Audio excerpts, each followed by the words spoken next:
ईश्वर की शपथ लेता हूं कि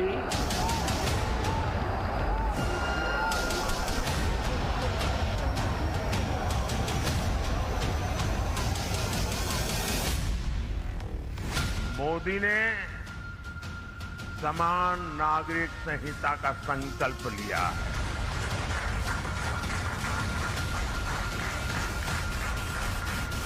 हमारे लिए दल से बड़ा देश है।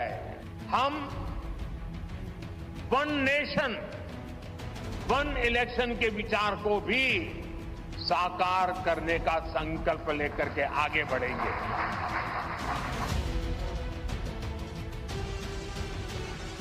ये देश यूसीसी से चले, समान नागरिक संहिता से चले। ये हमारा संविधान का स्पिरिट है। यूसीसी और वन नेशन वन इलेक्शन, जिसे प्रधानमंत्री नरेंद्र मोदी अपना कमिटमेंट बता चुके हैं। चुनावी रैलियों में अमित शाह जिस यूसीसी को संविधान की स्पिरिट बता चुके हैं, उसी यूसीसी और वन नेशन वन इलेक्शन का मुद्दा एक बार फिर से सुर्खियों में है, बहस के सेंटर में है, क्योंकि केंद्रीय कानून और न्याय राज्य मंत्री का चार्ज संभालते ही अर्जुन राम मेघवाल ने साफ कर दिया कि यूसीसी अभी भी मोदी सरकार के एजेंडे का हिस्सा है। पिछली सरकार में भी बहुत महत्वपूर्ण कानून बने हैं। आप लोगों ने कमिट किया है कि यूसीसी को भी लाई लेकर आए। अर्जुन राम मेघवाल पूरे दमखम के साथ कह रहे हैं कि मोदी सरकार के एजेंडे में यूनिफॉर्म सिविल कोड है और वन नेशन वन इलेक्शन भी। तो क्या मोदी 3.0 सरकार अपने कोर एजेंडे के साथ अभी से ही आगे बढ़ने लगी है? मोदी 3.0 सरकार का पहला सत्र 24 जून से प्रारंभ हो रहा है। सत्र के प्रारंभ होने से पहले सरकार ने इस बात के संकेत दे दिए हैं कि पिछली सरकार में जो उनका एजेंडा था, उसी एजेंडे को लेकर वो इस बार भी आगे बढ़ने जा रहे हैं। यूसीसी और वन नेशन वन इलेक्शन पर सरकार को पूरी उम्मीद है कि उनके अलायंस पार्टनर जेडीयू टीडीपी उनका साथ देगी। नरेंद्र मोदी बड़े फैसले के लिए जाने जाते हैं। बहुमत के आंकड़े के साथ 2 टर्म दमदार सरकार चलाने के साथ ही कई बड़े कड़े और अहम फैसले मोदी ने लिए हैं। लेकिन इस बार विरोधी सवाल उठा रहे हैं। सवाल ये कि क्या मोदी 3.0 में बीजेपी का अहम मुद्दा यूसीसी देश में लागू हो पाएगा? क्या नीतीश और चंद्रबाबू नायडू मान जाएंगे और मोदी संग मिलकर यूसीसी लाएंगे? पार्टी के एक और कोर एजेंडे वन नेशन वन इलेक्शन पर मुहर लग जाएगी। क्या वन नेशन वन इलेक्शन जैसे बड़े फैसलों के लिए मोदी सरकार के सामने सहयोगी पार्टियों को मनाने की चुनौतियां पेश नहीं आएंगी? विपक्ष के आरोप हैं कि यूसीसी लागू करने के पीछे मोदी सरकार का कोई नैरेटिव है।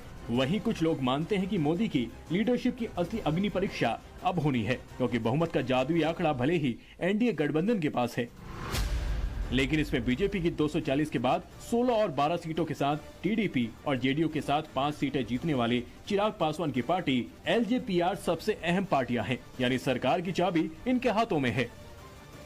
लेकिन मोदी का भी ट्रैक रिकॉर्ड अपने कमिटमेंट को पूरा करने का है।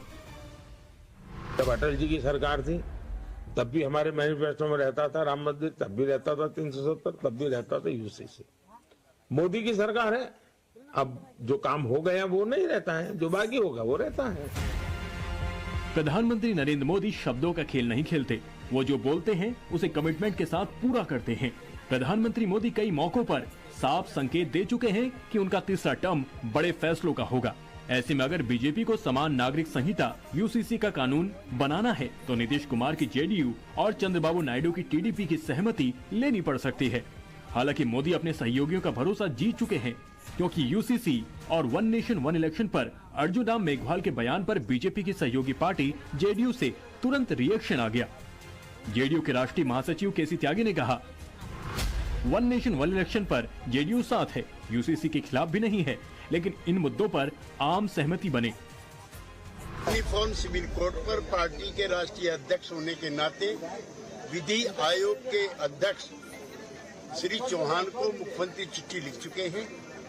हम इसके विरुद्ध नहीं है, लेकिन जितने भी स्टेक होल्डर्स हैं, चाहे मुख्यमंत्री हो, चाहे डिफरेंट पॉलिटिकल पार्टीज हों या डिफरेंट सेक्ट्स हों, उनसे बातचीत करके इसका हल निकाला जाना चाहिए। आपको बता दें कि साल 2017 में नीतीश कुमार ने लॉ कमीशन प्रमुख को अपने पत्र में लिखा था, सरकार को समान नागरिक संहिता लाने का प्रयास करना चाहिए। ये कोशिश स्थायी और टिकाऊ हो, इसके लिए व्यापक तौर पर आम सहमति बनानी चाहिए। इसे किसी आदेश द्वारा नहीं थोपा जाना चाहिए। यही बात तो प्रधानमंत्री मोदी के कानून मंत्री भी बोल रहे हैं। किसी विषय, कोई कितना ही बड़ा विषय हो, सेंसिटिव विषय हो, इम्पोर्टेंट विषय हो, सब स्टेक होल्डर से बात करके ही हम आगे कदम बढ़ाएंगे। दरअसल 24 के इस लोकसभा चुनाव में बीजेपी की तरफ से यूसीसी और वन नेशन वन इलेक्शन जैसे बड़े बड़े वादे किए गए थे। इन वादों के नाम पर वोट मांगे गए थे। हम वन नेशन वन इलेक्शन के विचार को भी साकार करने का संकल्प लेकर के आगे बढ़ेंगे। बीजेपी यूनिफॉर्म सिविल कोड को भी देश हित में उतना ही आवश्यक समझती है। अब जैसे ही नरेंद्र मोदी ने गठबंधन की सरकार बनाई, वैसे ही विपक्ष ये माहौल बनाने लगा कि नरेंद्र मोदी के बड़े वादों पर गठबंधन का वीटो लग जाएगा और मोदी को पीछे हटना पड़ेगा, क्योंकि एनडीए के कोएलिशन पार्टनर में जेडीयू और टीडीपी को बीजेपी के कई एजेंडे से असहमति रही है।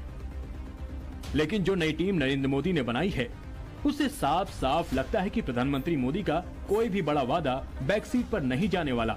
सब कुछ हूबहू पीएम मोदी के बनाए प्लान के मुताबिक ही होगा, क्योंकि आप देखिए कि जितने भी बड़े वादे थे, उन वादों को पूरा करने वाले मंत्रालय के मंत्रियों को बदला नहीं गया।